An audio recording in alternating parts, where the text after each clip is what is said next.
প্রিয় দর্শক, আসসালামু আলাইকুম। সবাইকে স্বাগতম জানিয়ে শুরু করছি আমার আজকের পর্ব।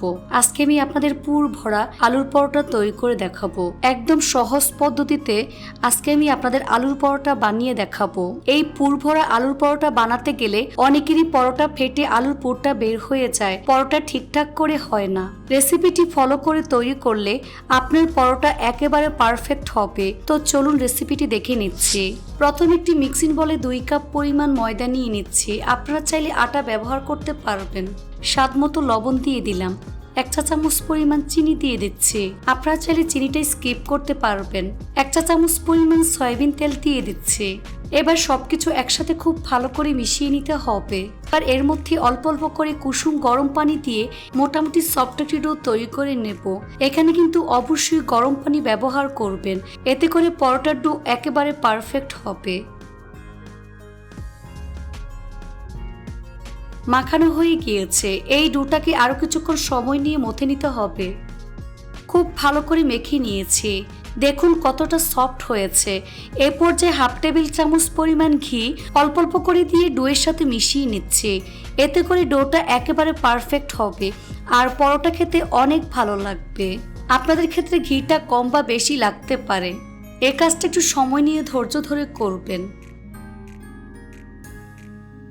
কিচেন টাওয়াল দিয়ে ঢেকে নিচ্ছি। ঢাকনা দিয়ে ঢেকে রেখে দেব প্রায় 20 থেকে 25 মিনিটের মতো। এই ফাঁকে চুলে একটি ফ্রাই প্যান বসিয়ে এর মধ্যে 2 টেবিল চামচ পরিমাণ সয়াবিন তেল দিয়ে দিলাম। তেল গরম হয়ে আসলে এর মধ্যে 3 থেকে 4টি কাঁচামরিচ কুচি দিয়ে দিচ্ছি। 1 কাপ পরিমাণ পেঁয়াজ কুচি। এবার পেঁয়াজটাকে কিছুক্ষণ ভেজে নিতে হবে, অর্থাৎ পেঁয়াজ নরম হওয়া পর্যন্ত ভাজতে হবে। পেঁয়াজটাকে কিছুক্ষণ ভেজে নেওয়ার পর যখন দেখবেন ঠিক এরকম কালার চলে এসছে, অর্থাৎ পেঁয়াজ নরম হয়ে গিয়েছে, তখন এর মধ্যে 1/4 চা চামচ পরিমাণ হলুদের গুঁড়া দিয়ে দিলাম। দিয়ে দিচ্ছি স্বাদ মতো লবণ। 1 প্যাকেট ম্যাগি ম্যাজিক মশলা দিয়ে দিচ্ছি। এই ম্যাজিক মশলা ব্যবহার করলে অন্য কোনো মশলা দেওয়ার প্রয়োজন হবে না, এতেই টেস্ট অনেক ভালো আসবে। এবার সবকিছু একসাথে খুব ভালো করে মিশিয়ে নিচ্ছি। এভাবে 2 থেকে 3 মিনিটের মতো ভেজে নিতে হবে। তারপর 1.5 কাপ পরিমাণ ম্যাশ করা সিদ্ধ আলু দিয়ে দিচ্ছি। অর্থাৎ এখানে আমি বড় সাইজের 2টি ম্যাশ করা সিদ্ধ আলু দিয়েছি। আলু সবকিছুর সাথে খুব ভালো করে মিশিয়ে নিতে হবে।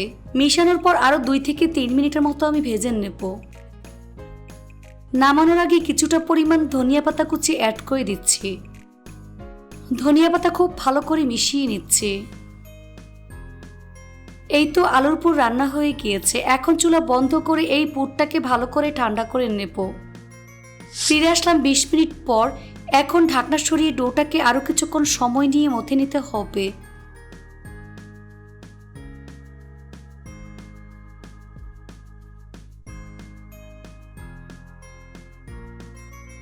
তারপর সমান 3 ভাগে ভাগ করে নিচ্ছি। এবারে লেচিগুলোকে ঠিক এভাবে গোল বলের মতো আমি তৈরি করে নেব।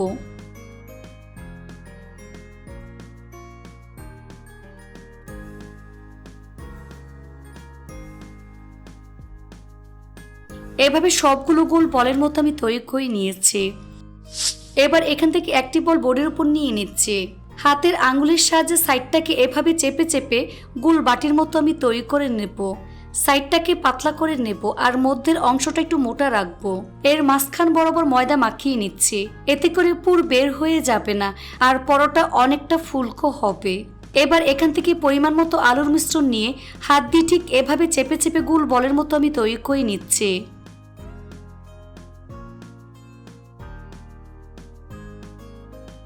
তারপর ময়দার মধ্যে আমি কোট করে নিচ্ছি। তারপরে মাঝখান বরাবর বসিয়ে দিচ্ছি। হাত দিয়ে এভাবে চেপে চেপে আলুর পুরটাকে ঢেকে দিতে হবে। এই কাজটা খুবই আলতোভাবে করবেন। মুখটাকে খুব ভালো করে সিল করে দিবেন, তা না হলে বেলার সময় এবং ভাজার সময় ফেটে যাবে।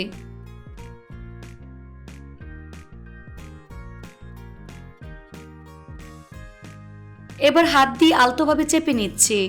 উপরে কিছুটা পরিমাণ ময়দা ছড়িয়ে দিচ্ছি। হাতের আঙ্গুলের সাহায্যে এভাবে চেপে চেপে গোল রুটির মতো আমি শেপ দিয়ে দিচ্ছি। এই কাজটা খুবই আলতোভাবে করবেন, যাতে করে পরোটা ফেটে পুর বের না হয়ে যায়। এভাবে হাত দিয়ে আলতোভাবে চেপে চেপে পুরটাকে সব দিক ছড়িয়ে দিতে হবে। এই তো পরোটা আমি তৈরি করে নিয়েছি। দেখুন ঠিক এরকম মোটা করে আমি তৈরি করে নিয়েছি, দেখে হয়তো বুঝতেই পারছেন। সবগুলো পরোটা একইভাবে আমি তৈরি করে নিয়েছি। চুলা একটি ফ্রাই প্যান বসিয়ে ফ্রাই প্যানটাকে আমি গরম করে নিয়েছি। এবার এর মধ্যে একটি পরোটা দিয়ে দিচ্ছি। চুলার আঁচ মিডিয়ামের মাঝামাঝি রেখে এই পরোটা ভাজতে হবে। নিচের পাশ হালকা ভাজা হয়ে আসলে উল্টে দিচ্ছি। এভাবে 1 থেকে 2 বার উল্টে পাল্টে সেঁকে নিতে হবে। 2 পাশ যখন মোটামুটি ভাজা হয়ে যাবে তখন এর উপর সামান্য পরিমাণ তেল ছড়িয়ে দিচ্ছি। তারপর উল্টে নেব। এভাবে কয়েকবার উল্টে পাল্টে গোল্ডেন ব্রাউন করে ভাজতে হবে।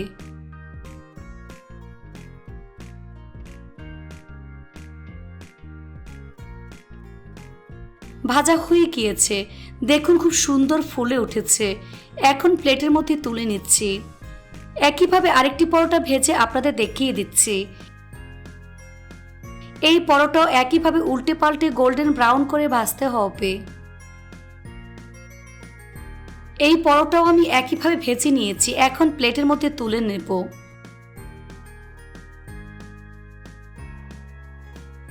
বাকি পরোটাগুলোকে একইভাবে তৈরি করে পরিবেশন করে দেখিয়ে দিচ্ছি। দেখুন পরোটাগুলো দেখতে মাশাআল্লাহ কতটা সুন্দর এবং কতটা লোভনীয় হয়েছে। এটা শুধু দেখতেই সুন্দর না, খেতে অসম্ভব মজার হয়েছে। এভাবে একবার হলেও পরোটা তৈরি করে দেখবেন। এটা তৈরি করে খেলেই বুঝতে পারবেন ঠিক কতটা মজার। রেসিপিটি ভালো লাগলে অবশ্যই একটি লাইক দিয়ে দিবেন।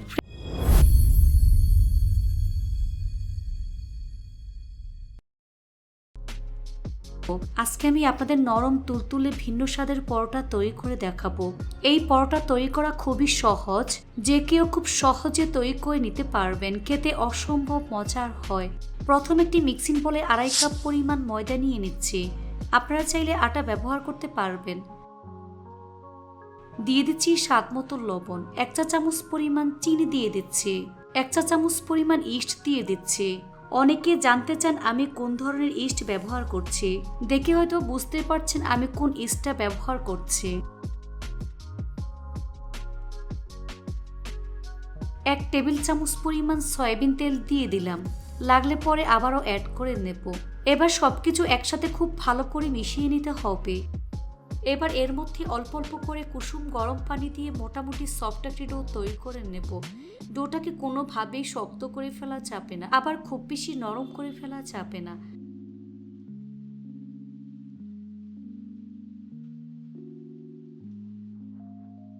ডোটা মাখানো হয়ে গিয়েছে। এই ডোটাকে আরো কিছুক্ষণ সময় নিয়ে মথে নিতে হবে। উপরে কিছুটা পরিমাণ সয়াবিন তেল লাগিয়ে নিচ্ছি। এবার রেপিং পেপার দিয়ে ঢেকে রেখে দেব প্রায় 20 থেকে 30 মিনিটের মতো।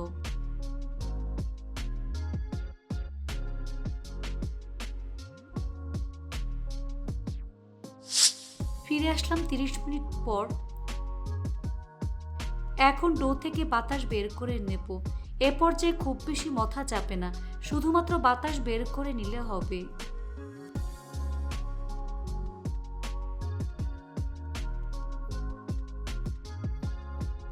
তারপরে ডোটাকে সমান 5 ভাগে ভাগ করে নেব।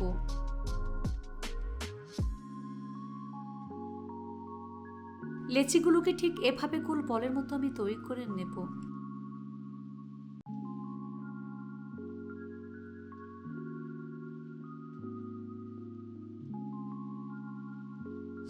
সবগুলো গোল বলের মতো আমি তৈরি করে নিয়েছি। এখান থেকে একটি বল বোর্ডের উপর নিয়ে নিচ্ছি। বোর্ডে এবং বেলুনের মধ্যে তেল ভালো করে লাগিয়ে নিতে হবে, এতে করে বেলতে সুবিধা হবে। এ পর্যায়ে ময়দা কিন্তু ব্যবহার করা যাবে না। তেল দিয়ে পরোটা বেলতে হবে। হাত দিয়ে ঠিক এভাবে আলতোভাবে চেপে রুটির মতো শেপ দিয়ে দিচ্ছি। তারপর বেলুন দিয়ে বেলে মিডিয়াম পুরুত্বের রুটি তৈরি করে নেব। তবে খুব বেশি মোটা করে ফেলা যাবে না, আবার অনেক বেশি পাতলা করে ফেলা যাবে না। নর্মাল রুটির থেকে একটু মোটা হবে। দেখুন ঠিক এরকম মোটা করে তৈরি করে নিয়েছি, দেখে হয়তো বুঝতেই পারছেন। এভাবে একে একে সবগুলো তৈরি করে নিতে হবে। এবার পরোটাগুলো ভাজার পালা। এর জন্য চুলায় একটি ফ্রাই প্যান বসিয়ে পরিমাণ মতো সয়াবিন তেল দিয়ে তেলটাকে মিডিয়াম আঁচে গরম করে নিয়েছি। এবার এর মধ্যে একটি পরোটা দিয়ে দিচ্ছি। চুলার আঁচ মিডিয়ামে রেখে এই পরোটা ভাজতে হবে। নিচের পাশ হালকা ভাজা হয়ে আসলে উল্টে দিচ্ছি। এই পরোটা বেশি আছে কিন্তু ভাজা যাবে না, তাহলে শক্ত হয়ে যাবে, তাই মিডিয়াম আঁচে সময় নিয়ে পরোটা ভাজতে হবে। এভাবে কিছুক্ষণ পরপর উল্টে পাল্টে গোল্ডেন ব্রাউন করে ভাজতে হবে। যখন দুই পাশ মোটামুটি ভাজা হয়ে যাবে তখন এর উপর তেল দিয়ে দিচ্ছি, তারপর উল্টে দিচ্ছি। এভাবে 1 থেকে 2 বারের মতো উল্টে পাল্টে ভেজে নিতে হবে।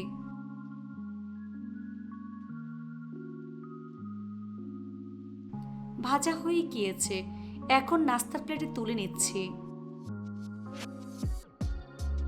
বাকি পরোটাগুলো একইভাবে ভেজে নিতে হবে।